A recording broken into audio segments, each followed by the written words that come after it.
sera quand je marcherai juste à tes côtés. Je ne peux m'imaginer ce que mes yeux verront lorsque ton visage sera devant moi. Je ne peux m'imaginer. Je ne peux m'imaginer.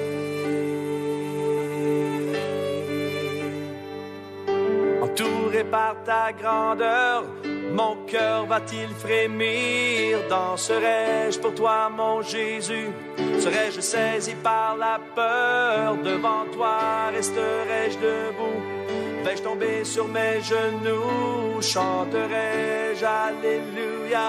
Est-ce que je pourrais te parler? Je ne peux m'imaginer. Je ne peux m'imaginer.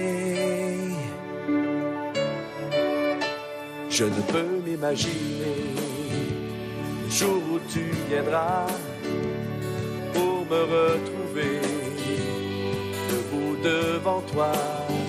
Je ne peux m'imaginer quand tout ce que je ferai sera de t'adorer pour l'éternité.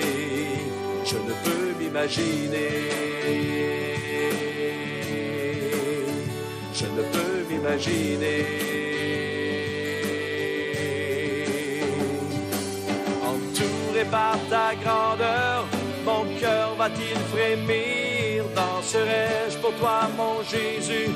Serais-je saisi par la peur? Devant toi resterai-je debout? Vais-je tomber sur mes genoux? Chanterai-je Alléluia? Est-ce que je pourrais te parler? Entouré par ta grandeur, mon cœur va-t-il frémir? Danserai-je pour toi, mon Jésus? Serais-je saisi par la peur? Devant toi resterai-je debout?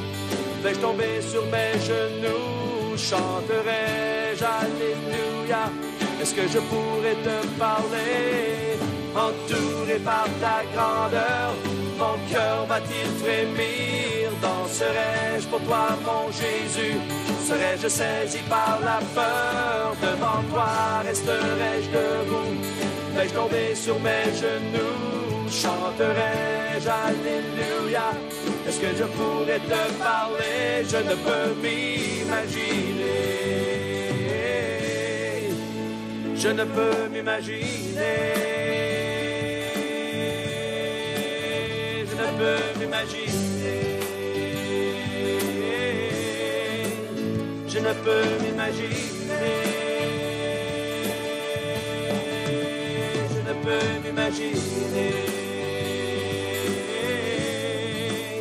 Je ne peux m'imaginer. Je ne peux m'imaginer. Je ne peux m'imaginer.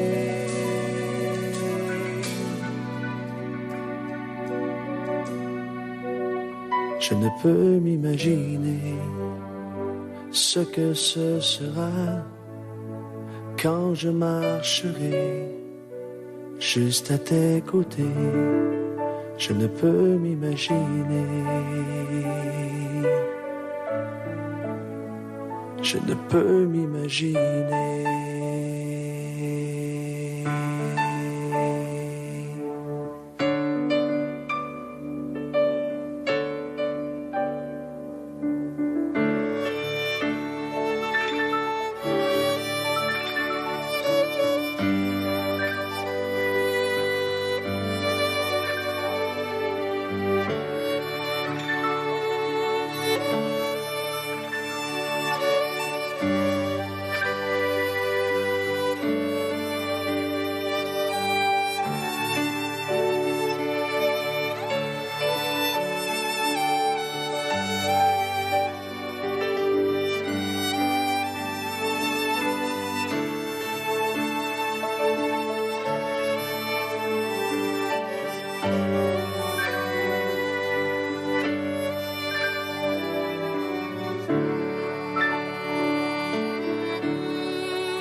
Je ne peux m'imaginer ce que ce sera.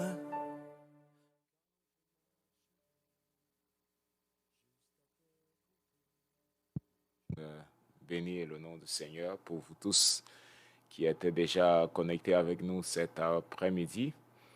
Nous sommes bien et belles, alors pour mieux dire, vous êtes bien et belles connectés sur les programmes radiophoniques du ministère Restauration et bien entendu, il faudra rappeler juste les numéros de contact pour ceux qui sont avec nous. Cela s'affiche au bas du petit écran pour ceux qui sont sur YouTube.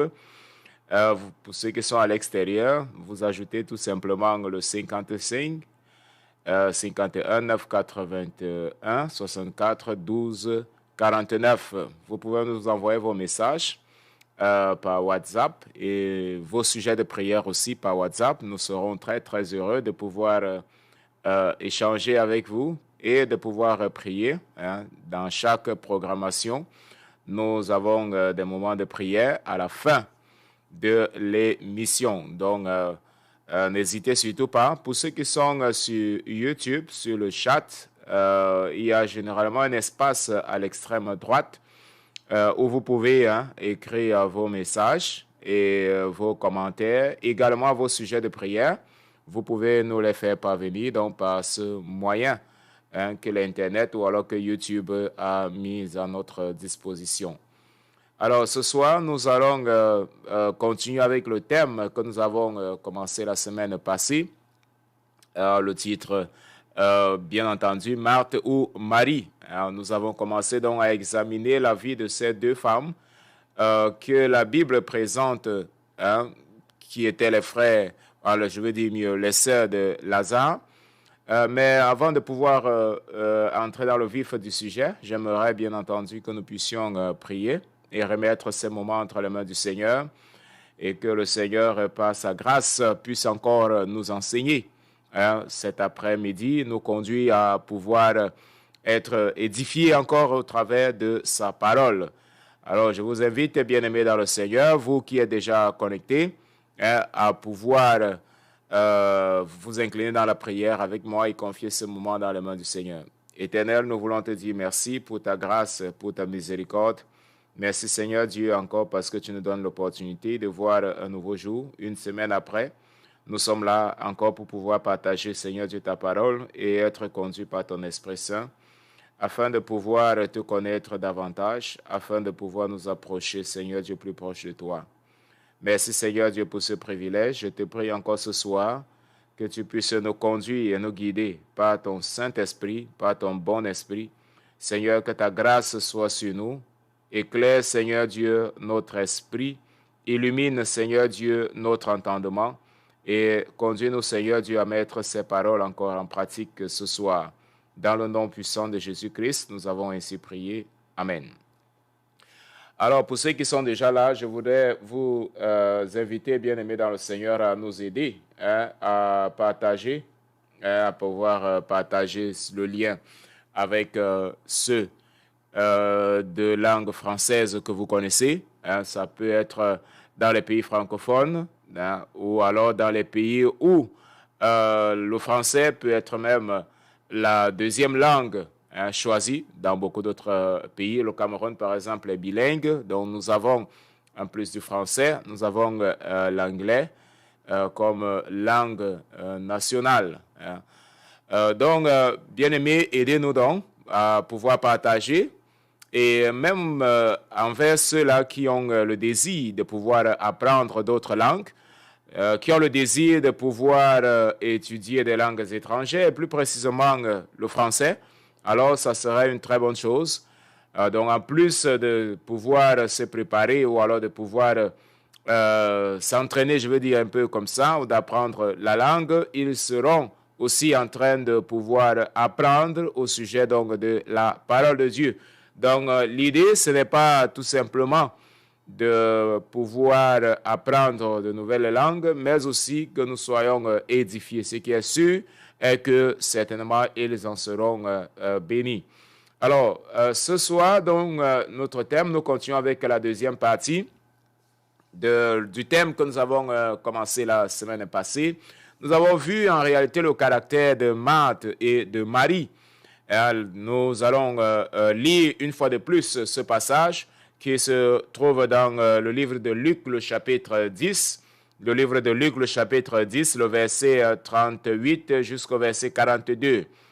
Luc, le chapitre 10, le verset 38 jusqu'au verset 42. Donc, vous tous qui nous rejoignez, si vous avez votre Bible, alors n'hésitez surtout pas à l'ouvrir pour qu'ensemble, une fois de plus, nous puissions faire la lecture.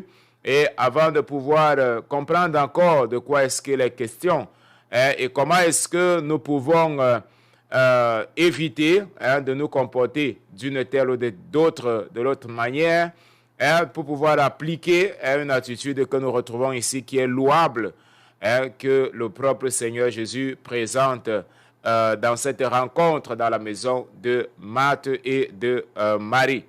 Luc le chapitre 10 donc, le verset 38 et le verset jusqu'au verset 42. Comme Jésus était en chemin avec ses disciples, il entra dans une ville, ou alors dans un village, tant pour moi, et une femme nommée Marthe le reçut dans sa maison. Elle avait une sœur nommée Marie, qui s'était assise au pied du Seigneur, s'étant assise au pied du Seigneur, écoutait sa parole. Marthe, occupée à divers soins domestiques, survint et dit, « Seigneur, cela ne te fait-il rien que ma sœur me laisse seule pour servir? Dis-lui donc de m'aider. » Le Seigneur lui répondit, « Marthe, Marthe, tu t'inquiètes et tu t'agites pour beaucoup de choses. Une seule chose est nécessaire. Marie a choisi la bonne part qui ne lui sera point ôtée. » Marie a choisi la bonne part qui ne lui sera point ôtée. Alors, il est souvent de coutume dans le service de Dieu, dans le service ecclésiastique, il est souvent coutume dans l'Église de pouvoir tomber un peu dans ce que nous avons appelé la dernière fois de l'activisme, c'est-à-dire travailler et penser que, bon voilà, si nous ne le faisons pas, alors il n'y a personne d'autre qui va le faire, ou alors de dire que, bon, puisqu'il s'agit de l'œuvre de Dieu, puisque Dieu nous a appelés à son service, alors cela signifie que nous allons de manière indéterminée le faire, sans toutefois parfois nous arrêter un temps se peut et essayer d'analyser pour voir si véritablement nous sommes en train de plaire à Dieu. Parce que la vie chrétienne, elle n'est pas basée en réalité sur un ensemble d'activités. Elle est plutôt basée sur une relation avec une personne. La relation que nous avons avec le Seigneur Jésus-Christ. Et la dernière fois, nous avons essayé donc d'aborder cela. Et nous avons dit que le Seigneur Jésus, lorsqu'il appelait ses disciples, il ne les a pas appelés premièrement pour qu'ils puissent travailler. Il n'a pas appelé ses disciples pour qu'ils puissent être à son service. Mais la Bible nous dit dans Marc, le chapitre 3, le verset 13, si vous avez votre Bible, vous pouvez lire avec moi, Marc, le chapitre 3, le verset 13. Il monta, en parlant bien sûr de Jésus, il monta ensuite sur la montagne. Il appela ceux qu'il voulut et ils vinrent auprès de lui. Ils vinrent auprès de lui. Donc, et il en établit 12 pour les avoir avec lui et pour les envoyer prêcher avec le pouvoir de chasser les démons. J'aimerais que nous voyions un peu l'ordre que nous retrouvons dans la parole de Dieu.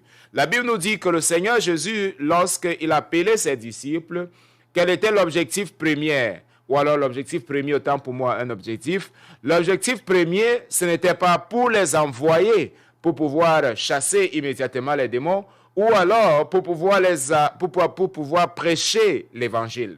Donc, la Bible nous montre que lorsque Dieu, il nous sauve premièrement, Il nous sauve premièrement, bien sûr, du monde, il nous sauve de la corruption, du péché, il nous sauve de l'enfer, et ainsi de suite.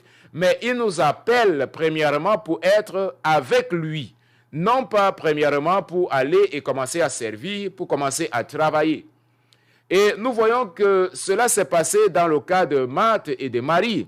La Bible nous dit que le Seigneur Jésus était en train de passer, bien entendu, pour aller à Jérusalem, parce qu'il s'approchait déjà vers sa mort, ou alors l'accomplissement de sa mission sur la terre qui était la croix, et arrivait déjà pratiquement à son terme.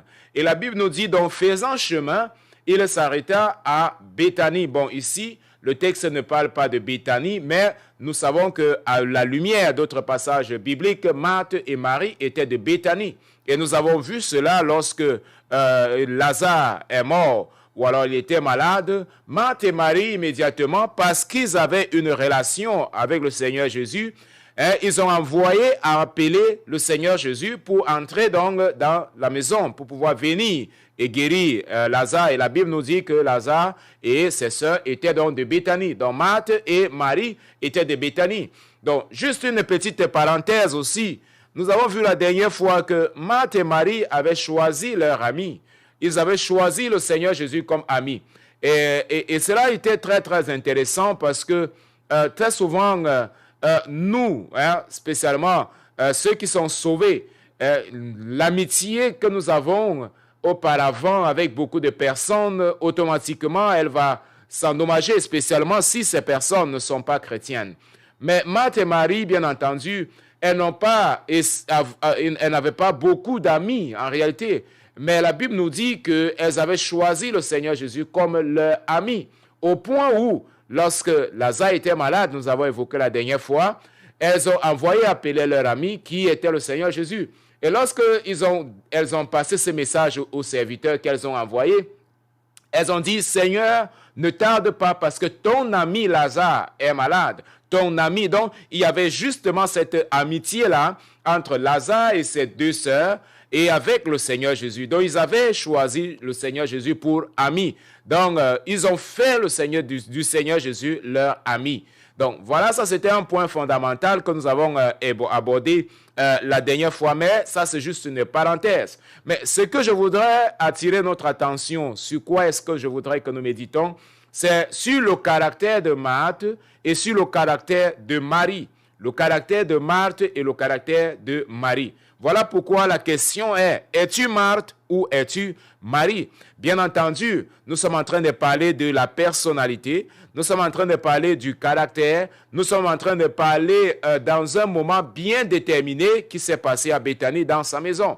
La Bible nous dit, lorsque le Seigneur Jésus est allé, il est entré dans la maison de Marthe. Bon, bien entendu que nous comprenons à la lumière bien d'autres versets bibliques qu'il s'agissait de la maison qui appartenait également à Lazare. Bon, nous n'allons pas entrer dans les polémiques qui dit qu'en réalité, Marthe c'était sa maison à elle seule et que ce n'était pas la maison ici n'appartenait pas du tout à Marie, mais ce n'est pas de ça qu'il est question. Je voudrais que nous abordons le caractère de Marthe et le caractère de Marie.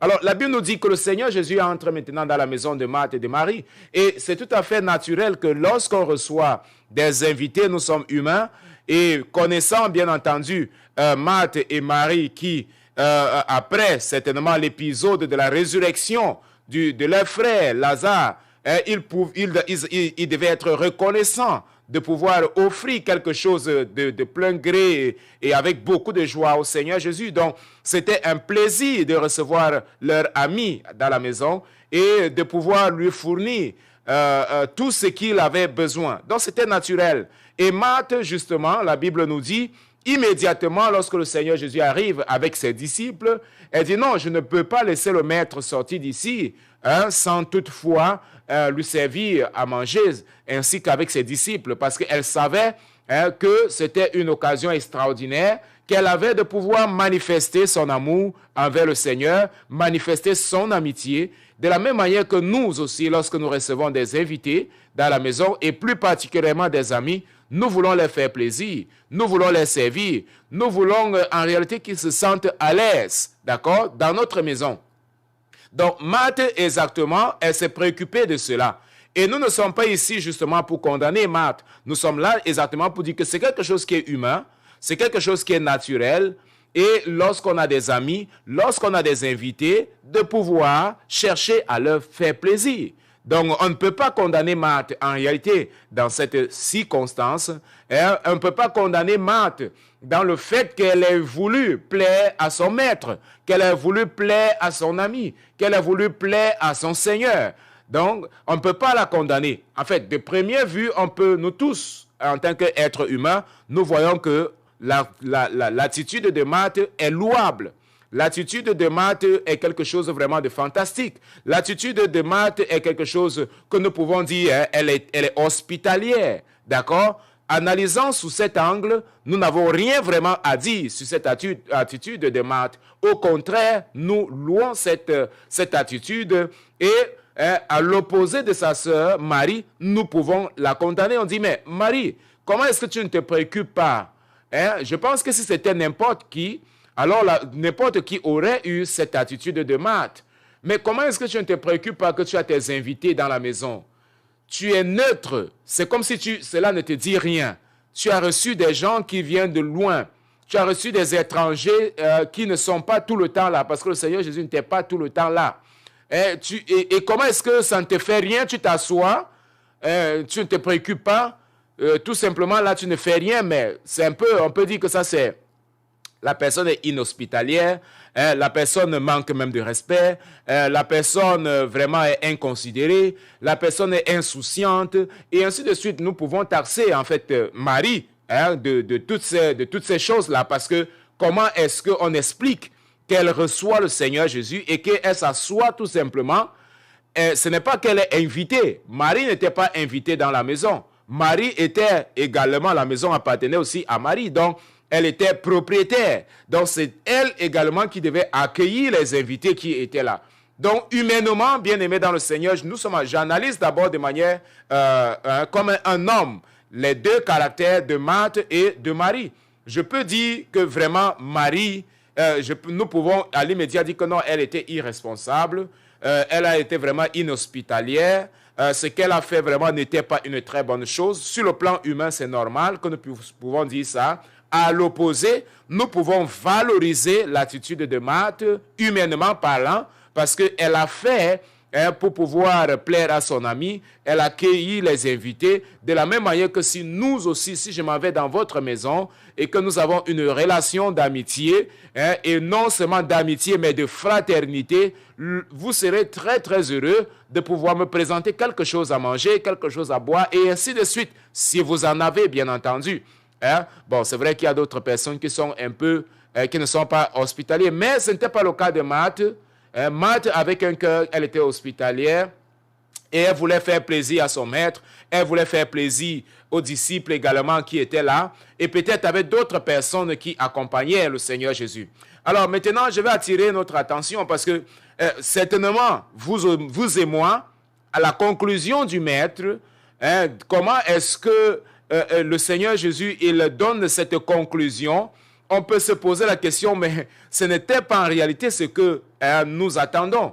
La conclusion, en réalité, c'était que effectivement le Seigneur Jésus, et c'est ce que Marthe attendait, et je pense que la plupart de nous, à lire ce passage, nous pouvons comprendre cela. Je suis en train de parler d'une analyse froide, une analyse humaine, pas encore une analyse sur le plan spirituel, parce que nous vivons dans une société, il est clair. Donc le Seigneur Jésus dit, mais Marthe, tu t'occupes de beaucoup de choses. Marthe, tu t'inquiètes de beaucoup de choses. Parce que Marthe a réagi, elle a dit, mais Seigneur, comment est-ce que cela ne te fait rien? Je ne sais pas, est-ce que tu es neutre que tu vois que je m'agite? Tu sais ce que je suis en train de faire? Tu sais que c'est normal lorsqu'on reçoit des invités, qu'on puisse se préparer pour pouvoir leur servir, pour pouvoir leur faire plaisir. Mais pourquoi est-ce que, donc, tu ne dis pas à ma soeur de venir m'aider? Pourquoi est-ce que tu laisses ma soeur tout simplement être là assise, à ne rien faire, selon justement Marthe, elle ne faisait rien. Sa place n'était pas là. Sa place devait être à la cuisine. Sa place devait être en train de préparer le repas pour pouvoir satisfaire aux invités qui étaient là. Elle devait être occupée comme moi en train de faire toutes ces choses. Mais elle est en train de s'asseoir. Elle ne fait rien. Et ainsi de suite. Mais le Seigneur Jésus dit, non, Marthe, c'est exactement le contraire. Marthe, je pense que naturellement, Marthe a dû prendre un choc à écouter cela. A dit que, mais comment est-ce que c'est plutôt moi qui a tort et ma sœur qui apparemment ne fait rien, c'est elle qui a raison. Comment est-ce qu'on peut comprendre que Marthe, le Seigneur Jésus, il va louer l'attitude de Marie et il va reprocher, je veux dire dans ce sens, parce que c'est aussi une reproche, ou alors une exhortation, on peut prendre dans ce sens, exhorter Marthe. Parce qu'il dit à 2 fois, Marthe, Marthe. Regardez, Marthe, Marthe, tu t'inquiètes et tu t'agites. Imaginez-vous. Bon, je voudrais donc que nous analysons un peu maintenant sous un angle spirituel. Naturellement, nous en avons déjà parlé que sur le plan humain, nous n'avons rien à critiquer de l'attitude de Marthe. Au contraire, son attitude est louable. Nous avons plutôt à critiquer l'attitude de Marie et dire que vraiment ce que Marie a fait, ce n'est pas digne d'une femme responsable, on peut dire comme ça, d'une femme avec un cœur hospitalier, on peut dire comme ça. Parce qu'elle était là assise tranquille, c'est comme si ça ne lui disait rien. Ça ne lui disait rien de voir tous ces invités qui étaient là et de voir sa sœur qui était en train de s'agiter. C'est comme si elle ne voyait pas du tout. C'est comme si elle avait fermé ses yeux pour ne pas voir comment sa sœur s'agitait. C'est comme si elle avait fermé ses yeux, qu'il n'y avait personne d'autre dans la salle en dehors du Seigneur Jésus. Et cette ignorance-là, entre guillemets, je dis cette ignorance ou alors ce manque de perception de l'inquiétude de sa sœur a fait en sorte que sa sœur, Marthe, elle s'est rébellée. En fait, elle dit, mais qu'est-ce qui se passe avec toi? Mais vous voyez, c'est un peu intéressant parce que elle n'est pas allée voir sa sœur, mais elle allait parler à Jésus. Pour que Jésus plutôt reprenne sa sœur pour lui dire que laisse ce que tu fais là, va aider ta sœur. Donc, la question que je me suis posée et que nous pouvons nous poser, pourquoi est-ce que Marthe n'est pas allée directement voir sa sœur et lui dire, s'il te plaît, viens m'aider parce que je suis débordée, je ne peux pas, tu sais que nous recevons des invités. Mais elle est plutôt allée voir le maître. Donc, on peut dire que tu es le juge. Juge cette situation. Voici, ma sœur a raison. Entre ma sœur et moi, qui a raison? Et certainement, peut-être, elle s'attendait à recevoir des louanges dans tout ce qu'elle faisait. Parce que si elle partait voir sa sœur, elle ne devait pas recevoir des louanges de la part du maître.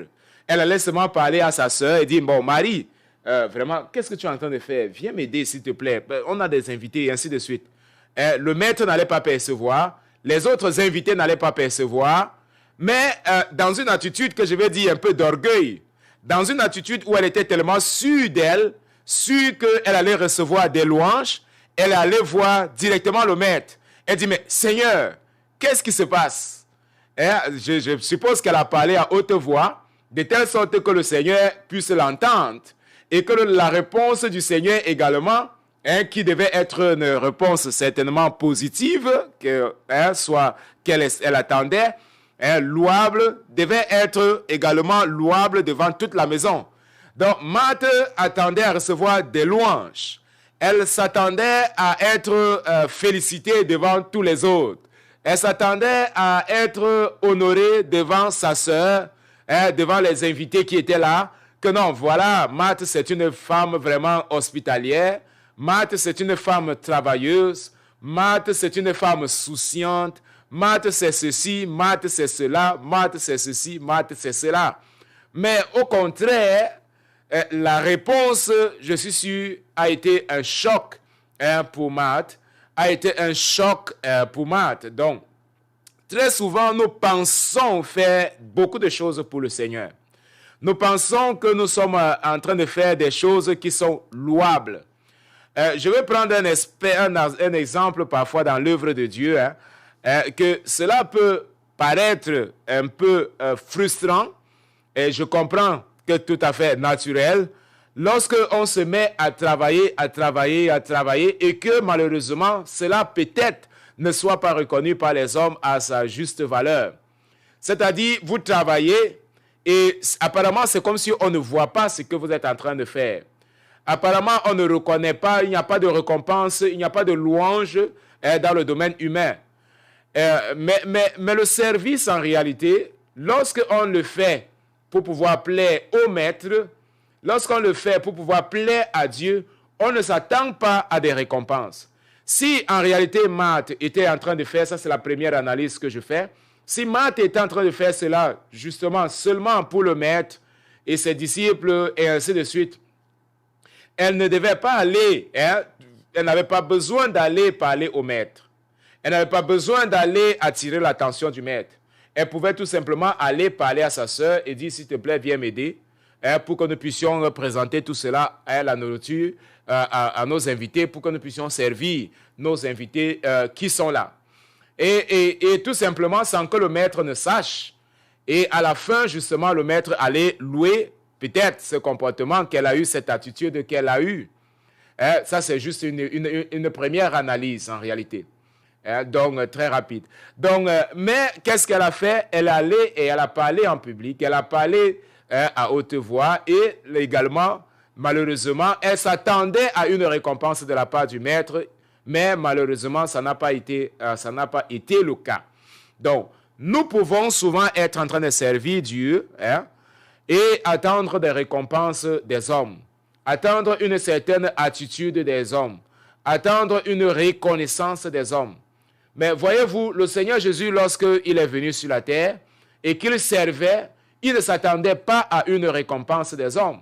Il n'attendait pas qu'on puisse le louer. Il n'attendait pas qu'on puisse parler bien de lui. Non, son problème n'était pas là-bas. Sa mission, ce n'était pas pour être bien reçu des hommes, pour qu'on puisse parler bien de lui. Il s'importait peu de cela. La Bible nous dit dans Jean le chapitre 2, au final, que Jésus, bien que les gens parlaient bien de lui, disait des choses. La Bible dit qu'il ne considérait pas tout ça. Pourquoi est-ce qu'il ne considérait pas tout ça? Parce que la Bible nous dit qu'il savait exactement ce qui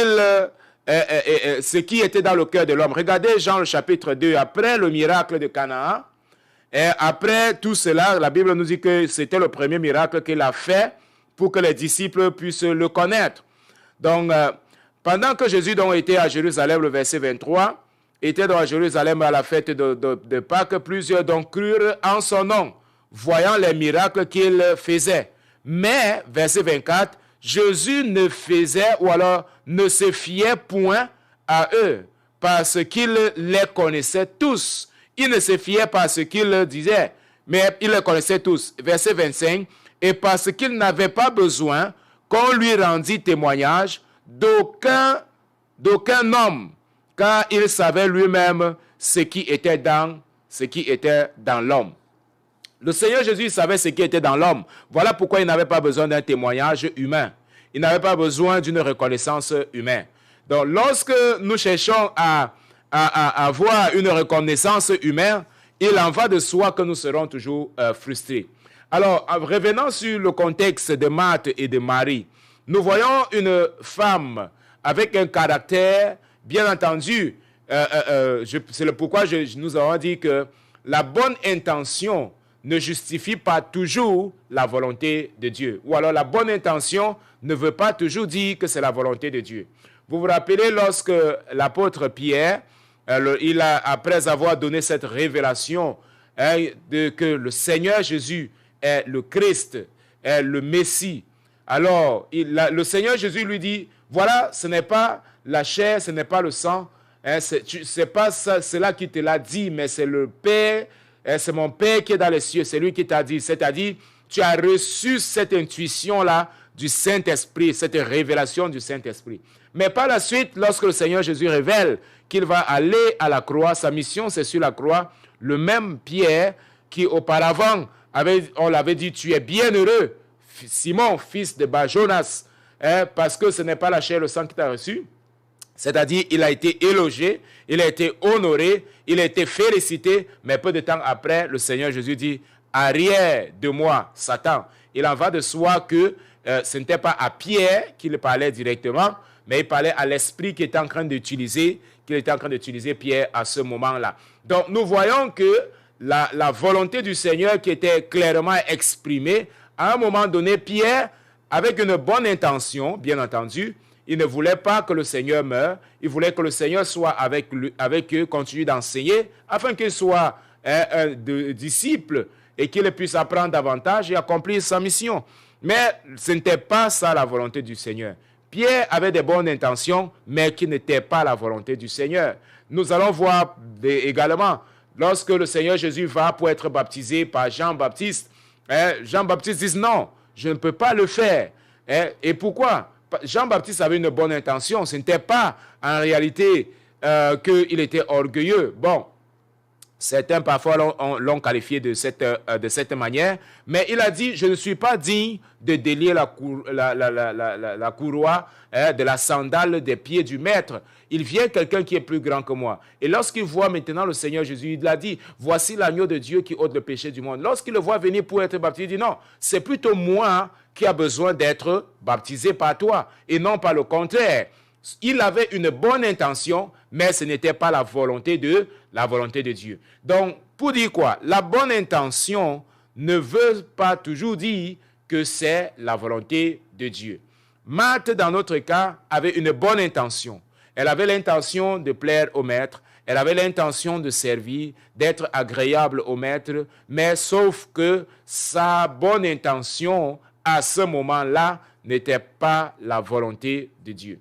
Donc, bien-aimés dans le Seigneur, nous pouvons avoir de bonnes intentions, nous pouvons avoir des bons projets, nous pouvons avoir des bonnes ambitions, mais cela ne voudrait pas toujours dire que c'est la volonté de Dieu. En toutes choses, nous devons rechercher quelle est la volonté de Dieu. Et malheureusement, lorsque on est en dehors de la volonté de Dieu, nous aurons toujours des frustrations. La Bible nous dit que la bénédiction, c'est la bénédiction de l'Éternel qui enrichit. Et il ne la fait suivre d'aucun chagrin. Dieu ne fait pas suivre de sa bénédiction de chagrin. C'est-à-dire, il y a de la joie dans la bénédiction de Dieu. Il y a de la joie dans le service de Dieu. Lorsque le service de Dieu devient pour toi un fardeau, quelque chose qui t'opprime, qui te compresse, alors tu dois savoir que ça, ce n'est pas la volonté de Dieu. La volonté de Dieu, c'est de servir en étant content. L'apôtre Paul, il a été lapidé, il a souffert, il a été à Icône à plusieurs reprises, dans les naufrages, et ainsi de suite. Mais le service, il le faisait toujours avec gaieté de cœur. Il ne le faisait pas comme s'il était obligé, il ne le faisait pas comme si c'était de la frustration, où il arrive à un moment et dit, vraiment, je n'en peux plus. Et ça, c'est ce qui s'est passé exactement dans le cas de Marthe. Marthe, parce qu'elle n'était pas dans une direction de Dieu, Marthe, parce qu'elle n'a pas recherché à savoir quelle était la volonté du maître, elle s'est tout simplement laissée conduire par ses intentions, elle s'est laissée simplement conduire parce qu'elle pensait que c'était bien, que c'était la volonté de Dieu, alors que le Seigneur était là. C'était tout simplement facile d'aller et demander, Seigneur, qu'est-ce que tu voudrais même que nous faisions pour toi? Donc, ceci nous montre premièrement que Marthe n'a même pas demandé l'avis du Seigneur si il avait besoin de quelque chose. Voyez-vous, si je veux plaire à quelqu'un, je ne peux pas tout simplement supposer que la personne peut avoir besoin de telle ou de telle chose. Si je veux plaire à quelqu'un, je dois chercher à savoir ce qui réellement plaît la personne. Et pour savoir cela, je dois demander à la personne.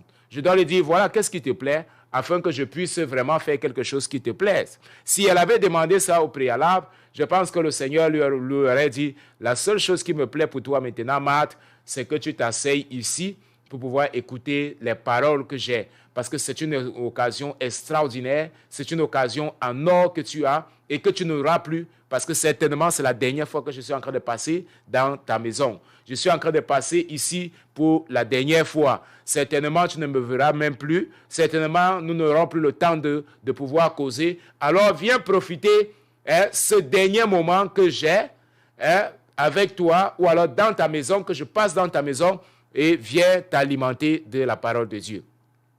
Je pense que personne ici, là, si elle veut plaire à sa femme, si vous voulez plaire à votre épouse, vous n'allez pas tout simplement supposer une chose qui va la faire plaisir. Je pense que la chose la plus intéressante, c'est de demander qu'est-ce qui lui fait plaisir et effectivement d'aller et d'acheter ce qui lui fait plaisir et de pouvoir donner à cette personne. Marthe n'a pas pris la peine de demander au Seigneur Jésus, spécialement à ce moment-là, qu'est-ce qui était sa volonté, qu'est-ce qui allait lui faire plaisir. Et c'est vraiment intéressant que le Seigneur Jésus va louer l'attitude de Marie, sa sœur, et plutôt exhorter Marthe en disant, Marthe, premièrement, tu es inquiet. Deuxièmement, tu t'agites. L'inquiétude va produire l'agitation. Le cœur qui est inquiet, automatiquement, n'est pas tranquille. Le cœur qui est inquiet, alors va provoquer l'agitation.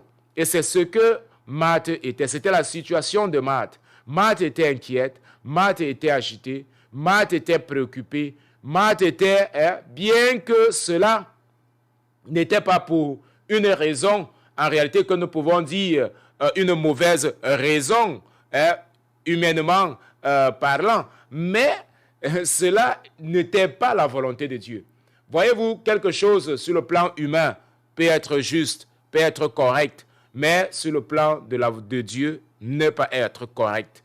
Donc, vous voyez, vous savez, lorsque Samuel est allé pour oindre le nouveau roi, dans la maison de Jessé, quand il arrive, on lui passe toutes les sept fils de Jessé, et maintenant, quand il a vu le premier venir, qui était si fort, haut, il a dit non, certainement, c'est celui-ci. Humainement parlant, alors Samuel a analysé. Le roi, il doit être fort, le roi doit être influent, le roi doit avoir une posture, doit avoir une carrure, le roi doit être quelqu'un d'imposant. Alors, je pense que c'est celui-ci là qui sera le futur roi. Ça, c'était son observation, c'était son analyse. Et je pense que nous tous, sur le plan humain, en ayant cette analyse-là, il était inéluctable que nos choix soient portés sur ce premier. Mais Dieu donc va reprendre Samuel pour lui dire, voilà, je ne vois pas comme les hommes voient. C'est-à-dire, ma volonté n'est pas forcément la volonté des hommes. Ma volonté, elle diverge très souvent de la volonté des hommes. Parce que les hommes ne savent pas ce qui va se passer demain. Les hommes ne savent pas ce qui va se passer dans le futur. Mais Dieu, il connaît avant toute chose ce qui va se passer. Donc voilà pourquoi il est inéluctable de confier au Seigneur. Voilà pourquoi il est important de s'accrocher à la parole de Dieu. Voilà pourquoi il est important autant pour moi de s'asseoir comme Marie pour pouvoir écouter et ne pas se presser. Et ne pas se précipiter et dire que voilà, il faut que je fasse, il faut que je fasse, il faut que je fasse. Et nous voyons très souvent dans l'Église, beaucoup de personnes ne veulent pas s'asseoir et attendre le moment de Dieu. Mais il est très, très important que nous apprenions cela. Si nous voulons être des serviteurs et des servantes efficaces pour faire la volonté de Dieu, pour aller là où le Seigneur veut nous diriger ou veut nous conduire, nous devons apprendre à nous asseoir. Nous devons apprendre à avoir le caractère de Marie. Parce qu'en nous asseyant, en écoutant donc ce que le Maître nous enseigne, ce que le Seigneur nous enseigne, en ayant ce temps d'intimité avec Dieu, il en va de soi, bien-aimé dans le Seigneur, que Dieu lui-même, il va nous diriger et il va nous conduire. Je sais que parfois, lorsqu'on voit la nécessité dans le travail de Dieu, dans le travail missionnaire, lorsqu'on voit la nécessité à gauche, à droite, on aimerait faire cela. On aimerait en même temps être dans tel groupe pour pouvoir aider telle personne, aider, je ne sais pas moi, tel groupe de personnes. On aimerait faire telle activité. On aimerait être diacre. On aimerait être pasteur. On aimerait être prédicateur. On aimerait être dans telle ou telle autre activité. Et ainsi de suite lorsqu'on voit la nécessité. Mais nous devons savoir une chose, c'est que nous devons apprendre à discerner quel est le moment. La Bible nous dit dans le livre d'Ecclésiaste qu'il y a un temps pour toutes choses. Il y a un temps pour s'asseoir et pour pouvoir écouter. Et il y a un temps pour pouvoir se lever et pour pouvoir aller travailler. Il faut avoir ce discernement, bien-aimé dans le Seigneur. C'est très, très important. Si nous ne discernons pas le temps et le moment, alors nous allons tout simplement faire des choses de manière aléatoire. Nous allons gaspiller notre énergie et nous allons perdre le temps. Je me rappelle justement de ce missionnaire que j'ai écouté peu de temps après, qui est allé en Afrique et qui a passé 50 ans de sa vie en train de faire l'œuvre missionnaire. Et ce n'était pas la volonté de Dieu pour lui. Dieu ne l'avait pas appelé à aller là-bas. Il a passé 50 ans et après donc 50 années de sa vie, il est retourné dans son pays d'origine et il a cherché donc la face de Dieu. Et c'est là où le Seigneur lui dit, voilà, tu as gaspillé 50 ans de ta vie. Tu as gaspillé 50 ans de ta vie. Imaginez-vous, ça a été certainement un choc. 50 ans. Comment est-ce que j'ai perdu 50 ans de ma vie? Alors, pourquoi est-ce qu'il a perdu 50 ans de sa vie? Le Seigneur tout simplement révèle à ce missionnaire que ma volonté, ce n'était pas pour toi d'aller en Afrique, dans tel pays d'Afrique, parce que l'Afrique a 54 pays, juste à titre de rappel, d'aller dans tel pays pour passer dans 50 ans. Ma volonté, c'était que tu puisses rester dans ton pays et qu'avec les ressources que tu devais avoir, qu'on puisse envoyer des missionnaires là-bas. Ça, c'était ma volonté. Mais comme tu n'as pas cherché ma face, comme tu as tout simplement, tu t'es basé sur le fait que, bon, voilà, c'est une bonne cause. C'est une bonne cause. L'œuvre missionnaire, c'est une bonne cause. Donc, tu as tout simplement, tu t'es limité que, bon, comme c'est une bonne cause, alors je vais tout simplement aller, parce que c'est une bonne cause. La Bible nous dit, allez, faites de toutes les nations des disciples.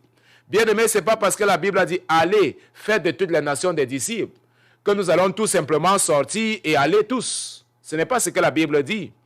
Rappelez-vous quand ceux qui sont partis, après donc la dispersion à Jérusalem, il y a certains qui sont restés à Jérusalem, parce que l'œuvre également devait se faire à Jérusalem.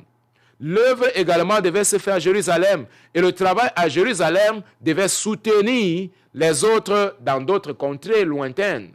Donc, voilà pourquoi il est très important de chercher la face de Dieu dans toutes choses. Et ne pas tout simplement supposer que, comme c'est l'œuvre de Dieu, alors je vais faire telle ou telle chose parce que c'est dans le champ de Dieu. Ça, c'est une très grande erreur qui nous amène souvent à perdre le temps, qui nous amène souvent à piétiner, qui nous amène souvent à faire beaucoup de choses qui ne sont pas nécessaires, comme Marthe, et tout simplement avec des bonnes intentions.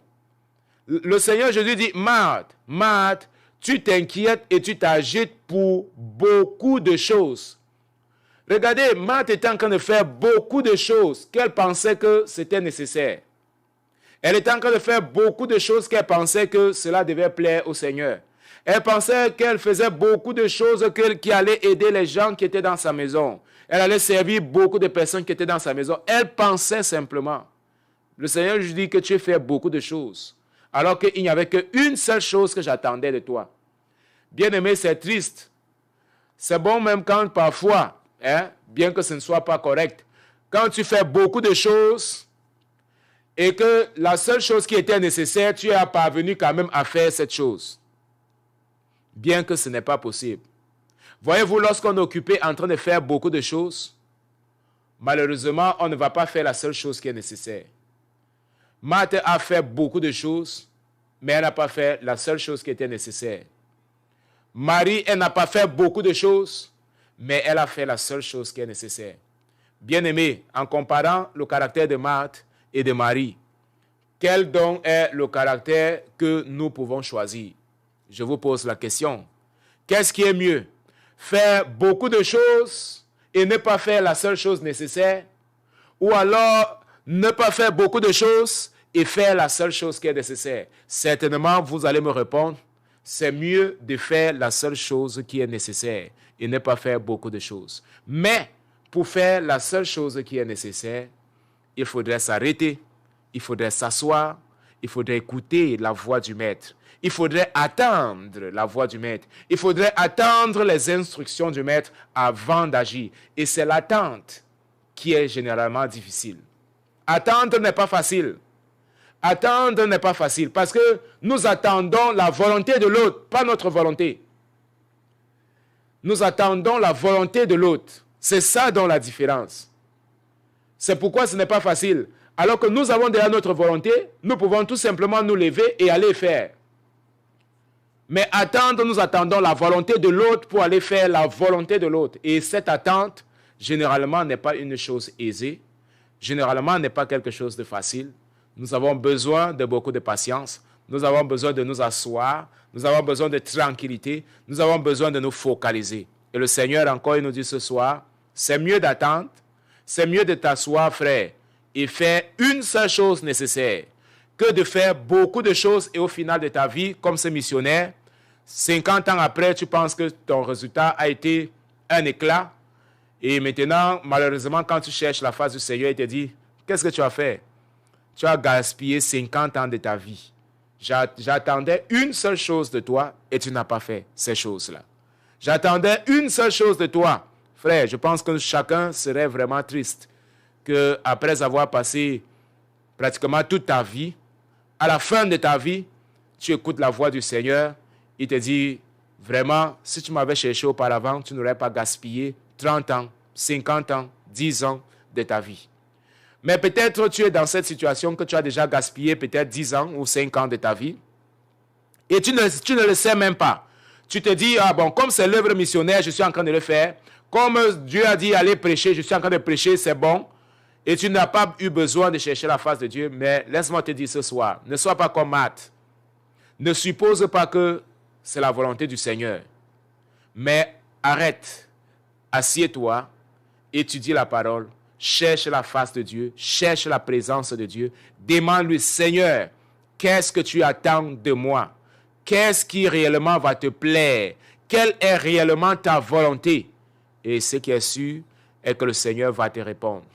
La Bible nous dit dans le Proverbe, pour terminer, je vais lire avec nous le Proverbe, le chapitre 8, le verset 17. « J'aime ceux qui m'aiment et ceux qui me cherchent me trouvent.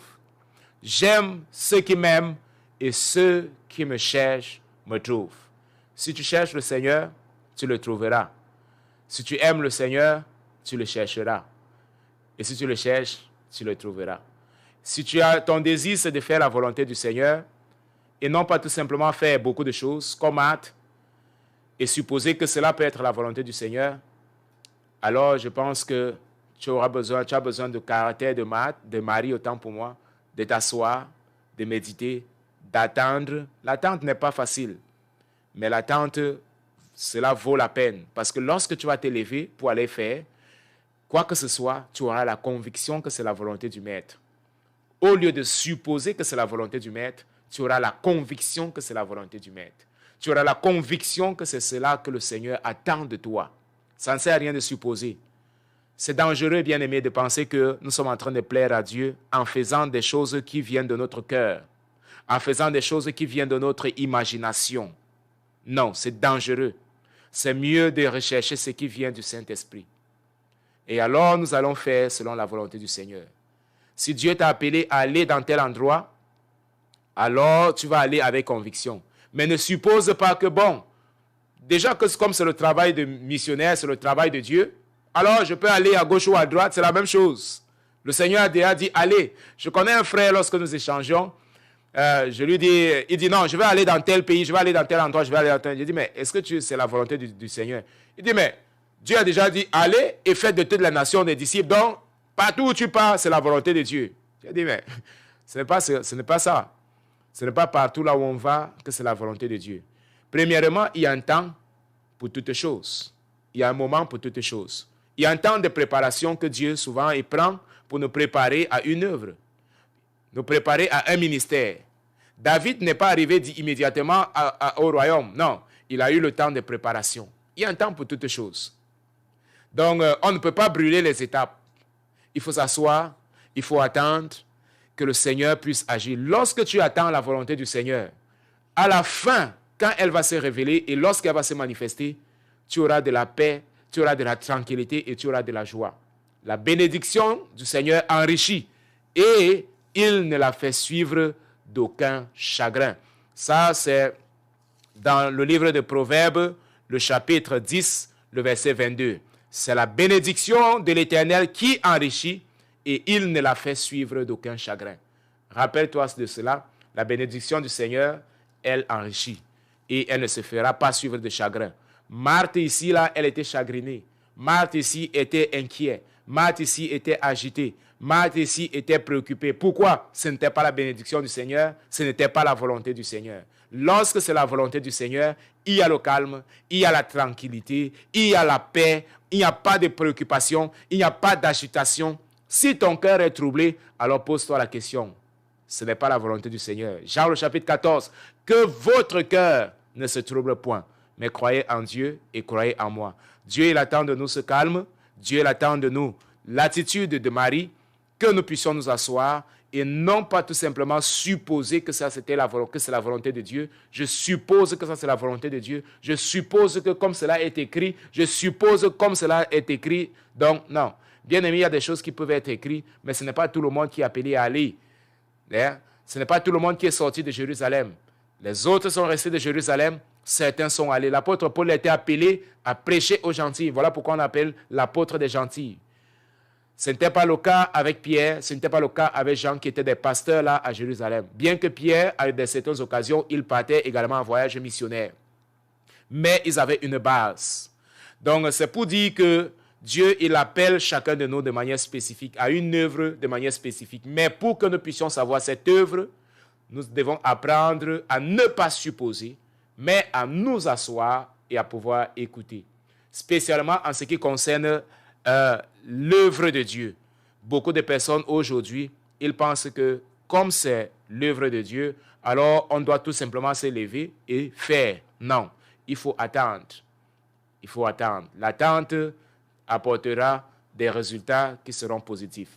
Que le Seigneur donc vous bénisse, bien-aimés. J'ai été encore très ravi d'être en votre compagnie cet après-midi.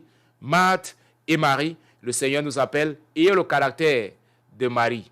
Asseyez-vous, attendez, ne soyez pas agités, ne soyez pas préoccupés, ne supposez pas, n'imaginez pas que cela peut être ça. Non, mais cherchez ma face. Proverbe chapitre 8, le verset 17. J'aime ceux qui m'aiment et ceux qui me cherchent me trouvent. J'aime ceux qui m'aiment et ceux qui me cherchent me trouvent. Proverbe chapitre 10, le verset 22. C'est la bénédiction de l'Éternel qui enrichit et il ne la fait suivre d'aucun chagrin. Que le Seigneur vous bénisse. Nous nous retrouvons le mardi prochain, s'il plaît à Dieu. À la cabine technique, la sœur Taïné était en ma compagnie. Et je prie que le Seigneur vous bénisse une fois de plus. Passez une excellente fin de soirée ou d'après-midi et également une excellente semaine. Nous nous retrouvons le samedi avec l'étude biblique en langue française et le dimanche, ça sera en langue anglaise. Nous prions le Seigneur. Seigneur, merci encore pour ta grâce ce soir. Je te prie dans le nom de Jésus que tu puisses bénir nos auditeurs. Seigneur, aide-nous à voir le caractère de Marie et ne pas, Seigneur Dieu, être des Marthes, c'est-à-dire agités, préoccupés, occupés à beaucoup de choses qui ne sont pas nécessaires, que tu ne nous as pas appelés à pouvoir faire. Mais Seigneur, de pouvoir nous asseoir comme Marie, à t'écouter, Seigneur, avec tranquillité, avec, Seigneur Dieu, concentration, afin de pouvoir, Seigneur Dieu, discerner ce que tu attends de nous, afin de pouvoir faire, Seigneur Dieu, ta volonté et non pas notre volonté, ta volonté et non pas notre imagination. Seigneur Dieu, je te prie encore, donne cette grâce à chacun de nous et conduis-nous, Seigneur Dieu, selon cette volonté. Au nom de Jésus-Christ de Nazareth, je te prie et je te rends grâce. Au nom de Jésus, Amen. Que le Seigneur vous bénisse. Bonne soirée.